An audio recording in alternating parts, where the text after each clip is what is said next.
So, hi people! Hi guys! Oo nga pala, dahil kadadating ng aking mag-ama, sinundo nga pala niya yung anak namin sa Pilipinas. 10 days na vacation lang, yun. So, napagkasundoan namin na hindi muna ako papasok ng ilang araw para mai-tour namin yung anak namin dito kasi nga wala kami nung graduation niya. Tapos, ito na yung pinakang pa-welcome namin sa kanya dito sa New Zealand. Oo nga pala, residence visa nga pala kami dito.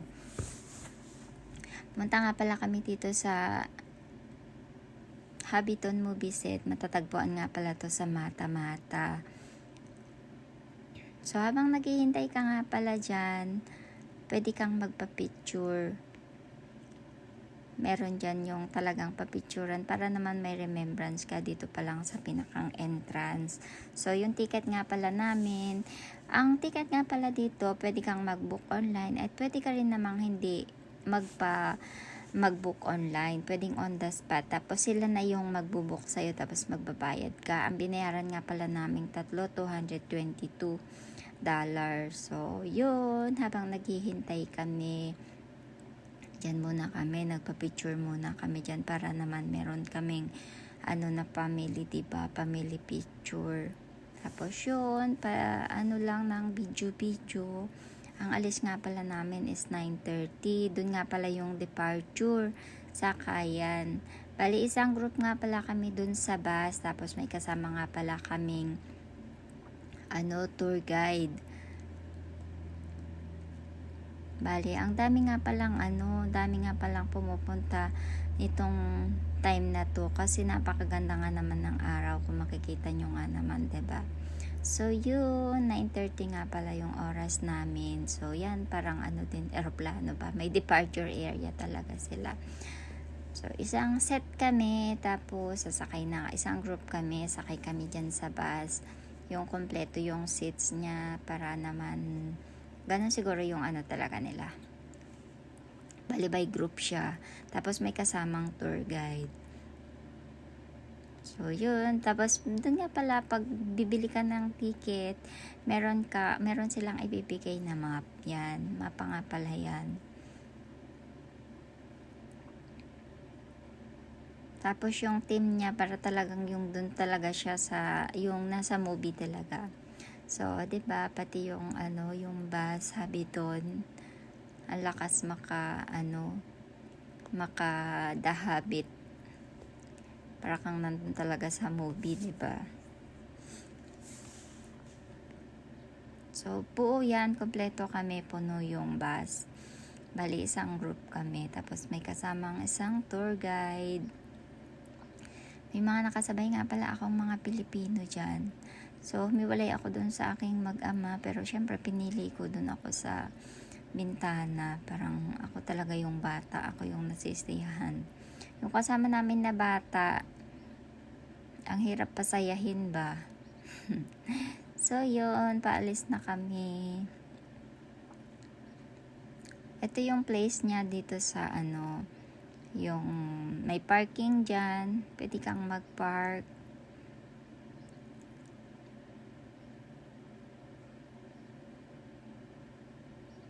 Dito yung pinakang tanggapan ng mga tao. Tapos yun, kung nagugutom ka dyan habang naghihintay, kung matagal pa yung alis mo, meron dyan nga palang cafe, may toilets din, merong bilihan ng mga souvenirs, ganun.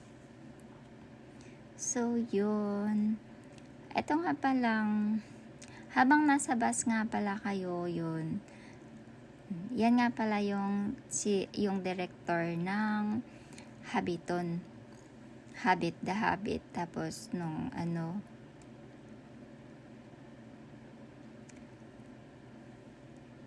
The Lord of the Rings, si Peter Jackson. Taga New Zealand nga pala siya. So, naganap nga pala sila ng place kung saan gaganapin yung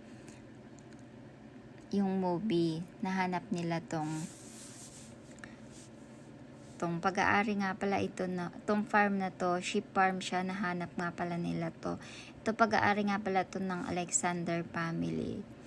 Napakaganda ng landscape, kaya yun, napagkasundan nila na doon na talaga ganapin yung movie. Tapos, yun, nakipagkasundo nga sila sa Alexander family. So, doon nga ginanap yung movie ng The Lord of the Rings. Ito nga palang lugar na to, napakaluwang. Kasi imagine yung 1,250 acres siya na sheep farm. Tapos, yung mga damo, ganyan talang talaga siya, banayad. Tapos, sobrang green. Ito yung maganda dito sa New Zealand dahil din siguro sa weather. Ito yung gusto ko dito kasi malamig siya. Sa Pilipinas kasi sobrang init. Dito, at least kung malamig, makakapag-jacket ka lang. Ganun. Sa Pilipinas, mahal-mahal pa ng kung gagamit ka ng aircon. Para lang lumamig-lamig yung pakiramdam mo, 'di ba? Swerte na lang talaga kung uulan. So yun, habang lumalakad yung bus, binibigyan kami ng recap dun sa story ng The Hobbit, The Lord of the Rings. Tapos, merong designated na area dyan na paghihintuan ng bus.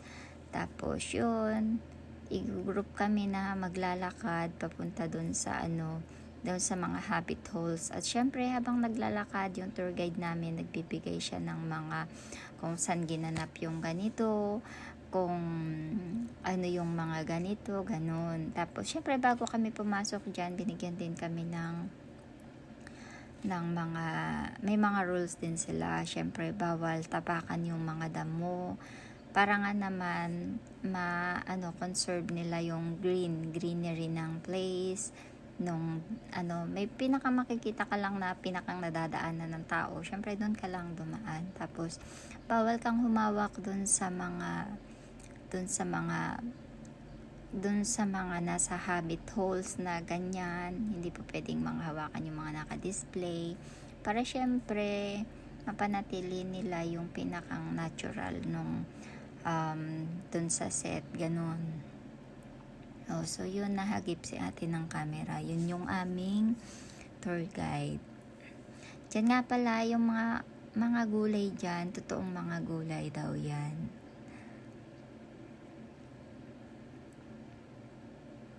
Ganda, 'di ba? Para kang nandun talaga sa ng movie, nasa movie set. Sabi nga nila, magja-jump in daw dun sa pag nakapasok ka na daw dun sa kwan, para ka nang nandun talaga sa adventure ng ng The Hobbit, nandun sa movie. Sabi nga pala nila, yun nga palang dito, ang daming mga tuyo na mga puno. Kasi nga, winter itong punta namin na to. Kailan lang. So, siguro pag spring mas maganda dito kasi merong mga bulaklak. Tapos, may mga, okay yung mga bulaklak, magbo-bloom siya. Tapos, yung mga puno, may mga dahon siya. Pero okay na rin naman. Pero yung tour namin na to, dami-dami namin. So, yun ang cute nung damit. Pang mga dwarf talaga, diba? Dahil yung place nila may mga gatong-gatong, tapos may parang doon binilad na mga daing. So, yan ang aking mag-ama. Talagang sinulit namin. Bawat sulok talaga. Sige, picture at video ako. Yun nga palang na yun, man-made. Yung tubig na yun, man-made siya.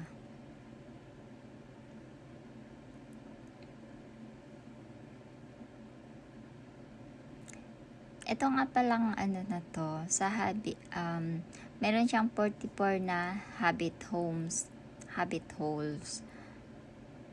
So, ayan, nakikita niyo yung mga gulay. Totoo yung mga yan. Yung nga palang first movie nila, tinanggal nila yung mga habit homes, tapos nagtira lang ng konti. O, diba, may mga pure honey talaga yun. Ang cute. Tapos yung mga sinampay na yun, hindi daw talaga inaalis yung mga yun. Yun talaga yung nasa movie, kung makikita mo siya.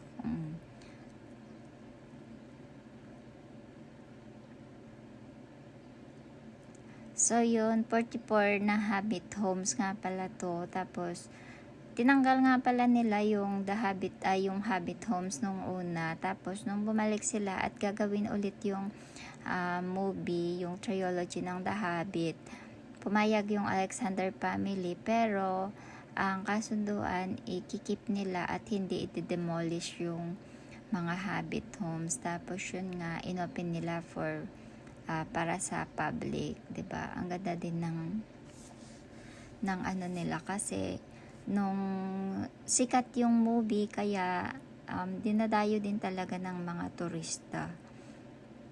Kaya ang lakas niya sa turista. Kaya yun ang naging kasunduan, hindi nila tinanggal yung mga Habit Homes na tulad nung una na dinemolish nila. So, ginawa nilang tourist spot, at isa nga ito sa sikat na tourist spot dito sa New Zealand. Tapos, sa Mata-Mata nga pala, ito medyo malayo kasi siya doon sa pinakang bayan. Kasi syempre farm to. Doon sa pinakang bayan nila, meron ka doon makikita ng yung sa welcome nila, may mga nakalagay din na signage ng The Habit, ganun. So, ang ganda-ganda. Yan, ang dami-dami namin. Pataas nga pala tong place na to. Ito yung view dun sa taas.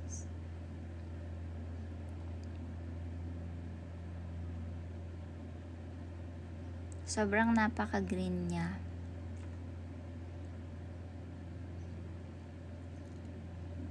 Bali, yung ang dami namin na yan, 2 grupo kaming magkasunod. Tapos may mga sumusunod pa sa amin. So, yun yung mga puno. Siguro kung magbo-bloom na yun sila. Kunti pa lang yung bulaklak eh.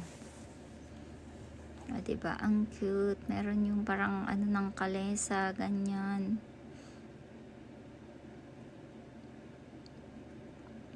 So, nandyan yung bahay ni Bilbo Baggins, ni Frodo.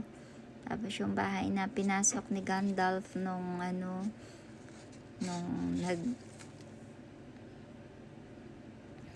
bahay na pinasok ni Gandalf nung kinokonbinse niya nga si Bilbo Baggins na sumama dun sa group nila para dun sa adventure.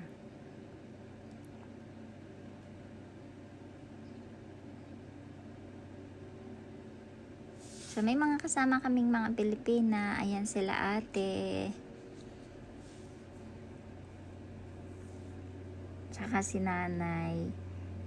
Yun, nakakukwentuhan namin sila habang naglalakad.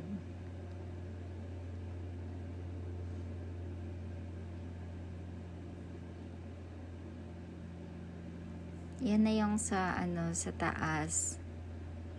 Diba? Parang ako dyan. Pa-tour din, diba? Nagsasalita ako, tapos tatanggalin ko rin naman pala yung music. Maganda sana kung may music siya, tapos ang background sana yung The Habit, kaso lang baka tayo makopyright. So yun, iba't ibang design yan. Halimbawa yung isang Habit Halls, meron dyan yung mga tinapay, meron naman yung sa labas, meron yung honey, meron naman yung pwede kang magpa-picture at umupo dun sa upuan, meron yung pwede kang magdilig. Yan nga pala yung yan lang yung pwedeng pasukin na The Habit Homes. So, may picture din kami dyan na family. Ayun na siya. Galing kami dun sa taas, bababa pa ikot.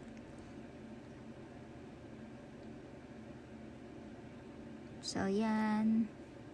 Tapos, pwede ka din umupo doon at magpa-picture. So, yung pagpupunta ka talaga dito, hindi ka magsisisi na pumunta ka kasi yung nakakawala ng stress, lalo na kung yung nature lover ka.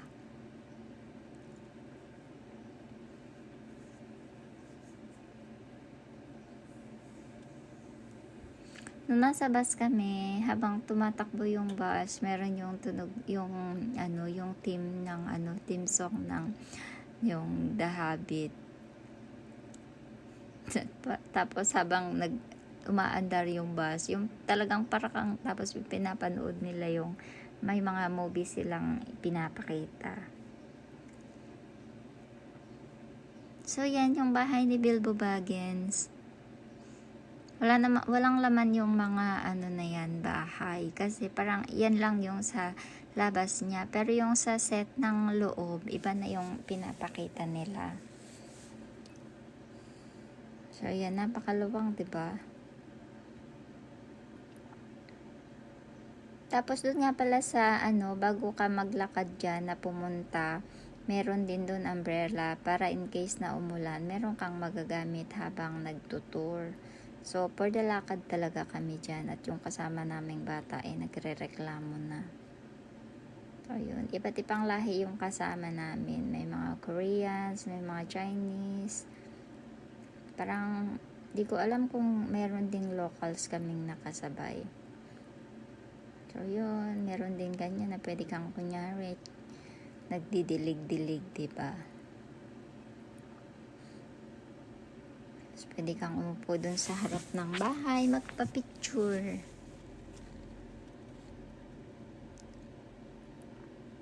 Tapos, meron kaming nadaanan dyan na under construction.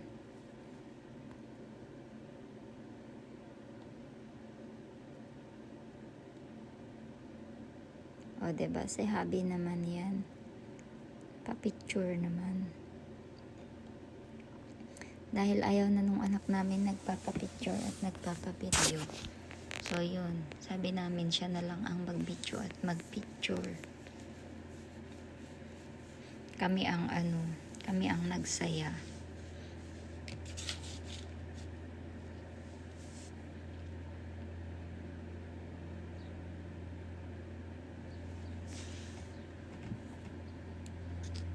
So, yun. Halimbawa, kung pupunta kayo dito na family, tapos, ito yung pinakang banding ninyo, okay na din.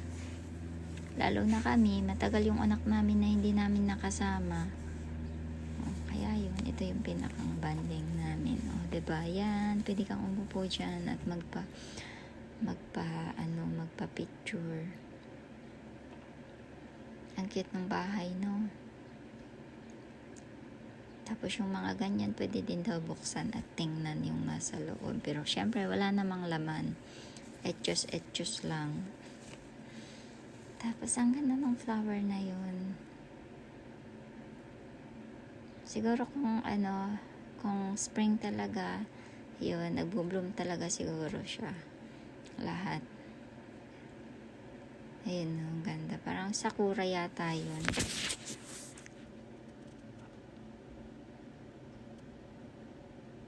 So yun, galing na kami sa taas at pababa kami.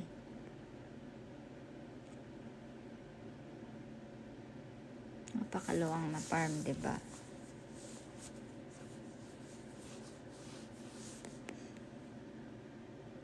Tapos yan, dyan ginaganap daw yung party, ganun. Tapos, yung puno daw na yun, matagal na dyan, matagal na. Tapos pinakita sa amin kung saan sila nagja-jump in, yung tumatalon sila dun sa mga bakod-bakod dun sa movie. Diyan yun. So yun yung mga damit.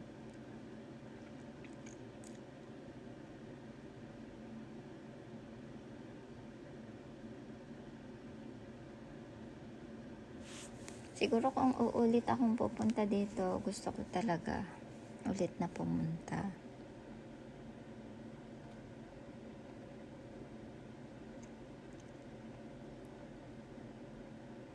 So yun, may mga area na humihinto kami, tapos sinasabi nung tour guide yung mga place, nagbibigay siya ng mga kung ano yung mga nangyari doon, sinasabi niya. So malapit nang matapos yung tour namin, for the lakad talaga kami. Diba?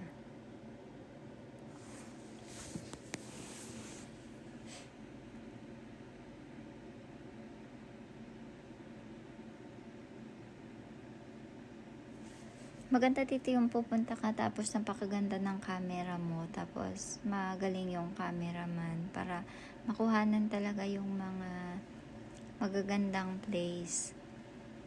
Tapos may mga magaganda ka talagang picture na makukuha.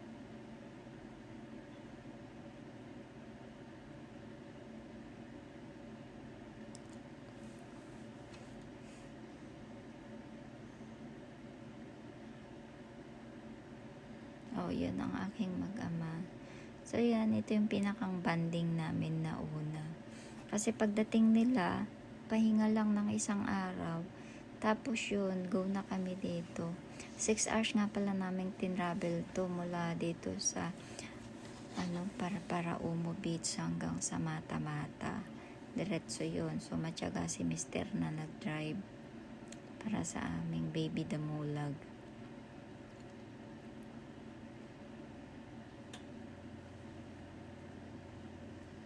O, diba? Para ka lang naglalakad sa kagubatan.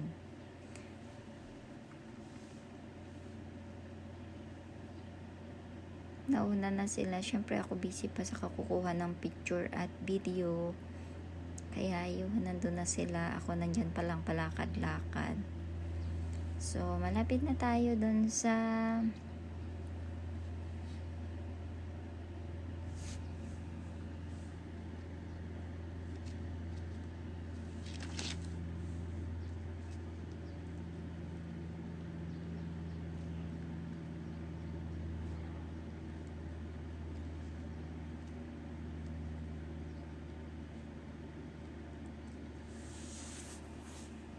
diba? Porda kuha ako ng mga flowers.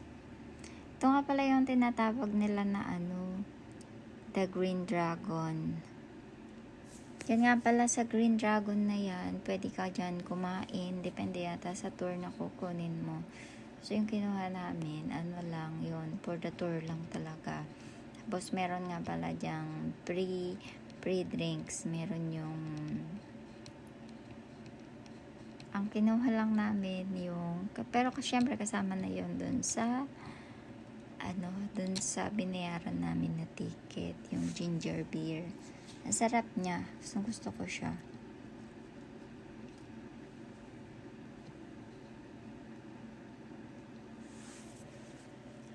Ito yung team doon, napakaganda.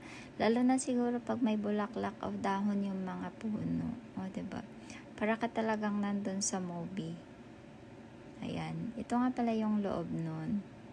Pwede kang order ng pagkain. May mga mabibiling pagkain. Tapos, pwede ka rin magsuot ng dyan nung ginamit nila dun sa movie. Pero, syempre, hindi na namin yun pagod ng aming alagang bata. May toilet din dyan. O, diba? Kahit yung toilet nila, ganun yung style. Siyempre, hindi ko pinalampas na una yung mag-ama ko, nakakuha na sila ng ginger beer.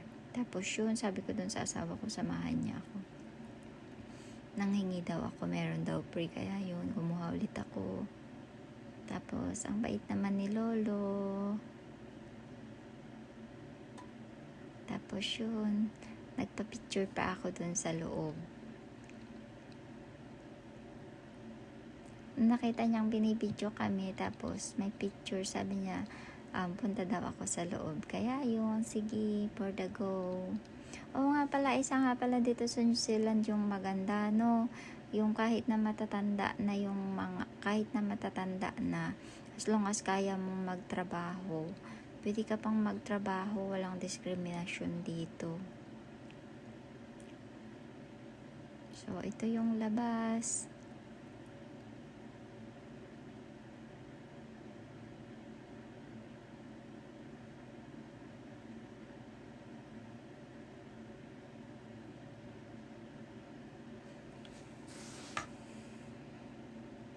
Ang ganda. Lahat ng tao makikita mo yun, for the photo, for the video talaga sila. Kasi nga, sayang naman kasi yung lugar. Syempre, para masulit mo yung binayad mo. Sulitin mo dun sa picture.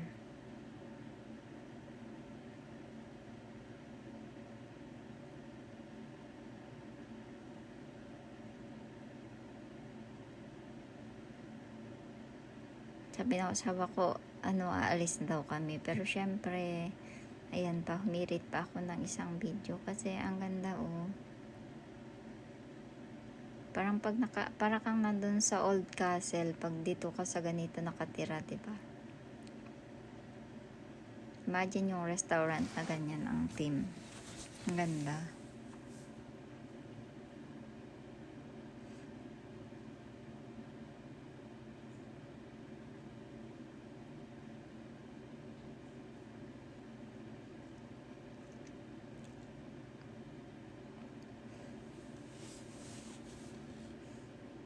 Ang ganda sana kung may music.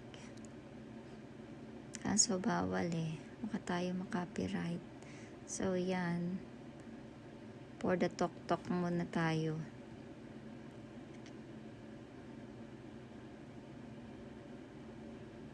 Lalo na siguro kung magkakabarkada tapos yung family kayong papasyal. Pakasaya.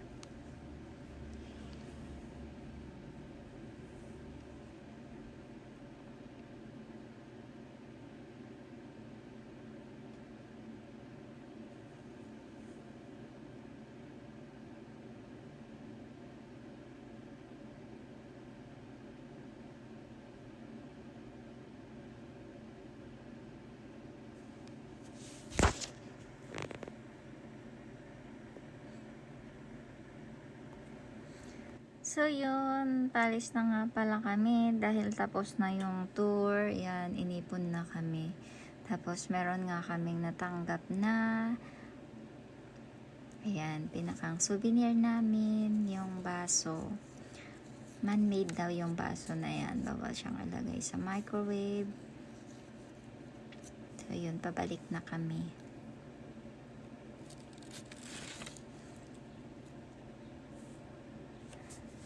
Token of appreciation dahil nga daw meron matyaga kami, ganon, sabi naman.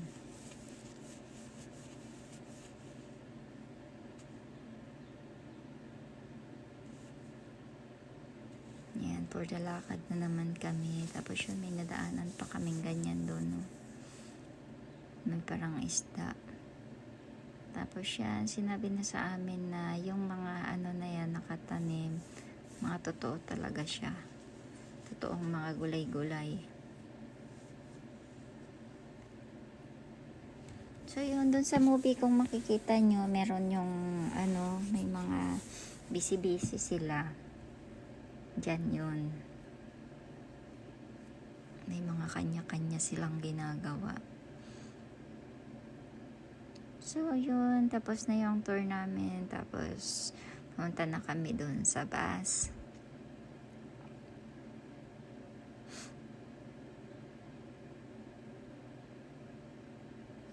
Kasakay na kami sa bus. Babalik na kami dun sa pinakang entrance. O, diba? Ang ganda ng place. Ganyan siya ka-green. Hindi magsasawa yung mata mo na tumingin. Kasi lalo na kung nature lover ka, ma-appreciate mo talaga yung mga makikita mo.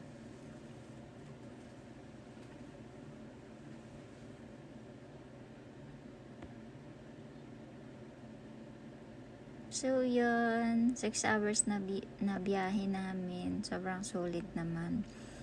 Tapos bumalik na kami. Pumunta nga pala kami dun sa Haka Falls. Nagdiretso na kami dun sa Haka Falls. So, yung aming driver ay matyaga-tyaga.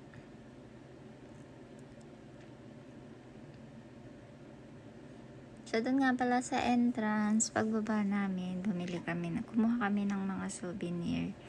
Yung mag-ama ko, meron silang souvenir na nabili na yung bonnet. Tapos, ako naman, ang kinuha ko yung para siyang yung waway. Ganun.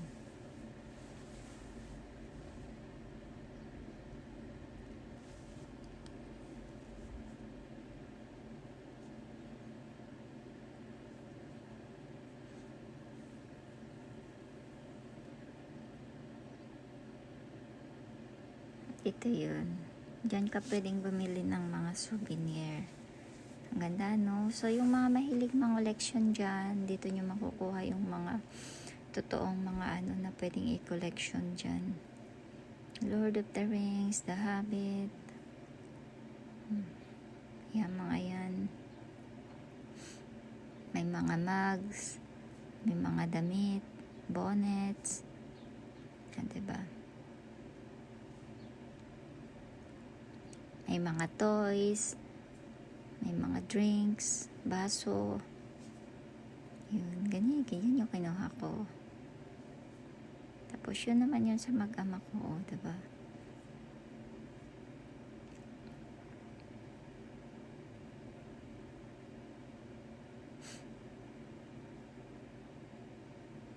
So yun, ayun nga pala si Gandalf, ang laki-laki. Ito yung sa labas, ang ganda, diba?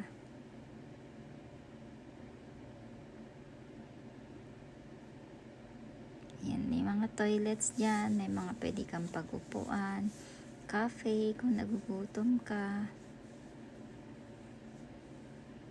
restaurants. O yun yung mga puno. Dry nga siya kasi nga winter. So, yun, pauwi na kami at nagdiretso nga pala kami